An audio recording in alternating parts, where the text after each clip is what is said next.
সামরিক দিক থেকে বাংলাদেশ ওই চিকেন নেক যে এলাকাটা বলা হয় তার কাছে বাংলাদেশের বর্ডারের ভিতরে একটি নতুন বিমান ঘাঁটি করার চেষ্টা করছে। ভারত সেখানে আপত্তি জানিয়ে রেখেছে। আপনি কি আমাদেরকে বলবেন ওই বিমান ঘাঁটিটা হলে পরে বাংলাদেশের সামরিক স্ট্র্যাটেজিকলি কি বেনিফিট আছে এবং ভারত কেন আপত্তি জানাচ্ছে? ভাই, এই বিমান ঘাটির সাথে অনেক কিছু সম্পর্ক।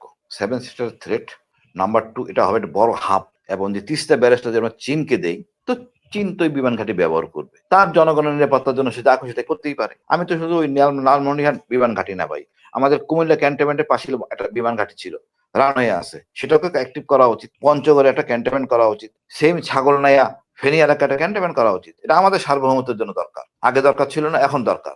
ভারত আমাদের শত্রু, তার দৃশ্যমান আচরণে আমরা এমনটাই বুঝি। তো লালমনিরহাট এটা খুব গুরুত্বপূর্ণ একটা জায়গা, খুব গুরুত্বপূর্ণ চিকেন নেকের জন্য। ছোট্ট একটা জায়গা, 12 কিলোমিটার।